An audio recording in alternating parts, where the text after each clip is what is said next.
ವಾಸ್ತು ಟಿವಿಗೆ ಸ್ವಾಗತ. ನಾನು ಸರ್ದಾರ್.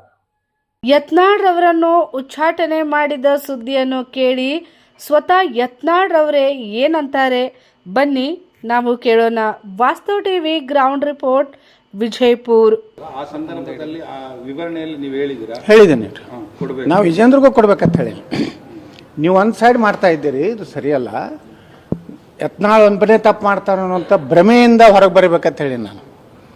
ಇಲ್ಲಾಂದ್ರೆ ಏನಾಗ್ತದೆ, ಬರೀ ಯತ್ನಾಳ್ ತಪ್ಪು ಮಾಡ್ತಾ ಇದ್ದಾನೆ, ವಿಜೇಂದ್ರ ಭಾಳ ಸಾಚ ಅದನ್ನತ್ತೇನು ನೀವು ಇಲ್ಲಿ ದಿಲ್ಲಿಯಿಂದ ನಾನು ನೋಟಿಸ್ ಕೊಡೋದು 4-5 ನೋಟಿಸ್ ಕೊಡ್ತಾ ಇದ್ದೀರಿ. ನಾವು ಉತ್ತರ ಕೊಟ್ಕೋತ ಬಂದಿದ್ದೀನಿ. ಈ ಸಲನೂ ಭಾಳ ವಿವರವಾಗಿ ಎಲ್ಲ ಉತ್ತರ ಕೊಟ್ಟೀನಿ. ಇವರೇನೇನು ಮಾಡ್ತಾ ಇದ್ದಾರೆ, ಯಾವ ರೀತಿ ಅಡ್ಜಸ್ಟ್ ಇದ್ದಾರೆ. ಮೊನ್ನೆ ಇದೇ ಹನಿ ಟ್ರ್ಯಾಪದ್ದು ವಿಧಾನಸಭೆಯಲ್ಲಿ ನಾನು ಪ್ರಸ್ತಾಪ ಮಾಡಿದಾಗ ಇದೇ ವಿಜೇಂದ್ರನೇ ಅಶೋಕ್ ಮೇಲೆ ಒತ್ತಡ ತಂದು ಇದನ್ನು ಭಾಳ ಚರ್ಚೆಗೆ ಅವಕಾಶ ಕೊಡಬೇಡ ತಂದವನೇ ವಿಜೇಂದ್ರ.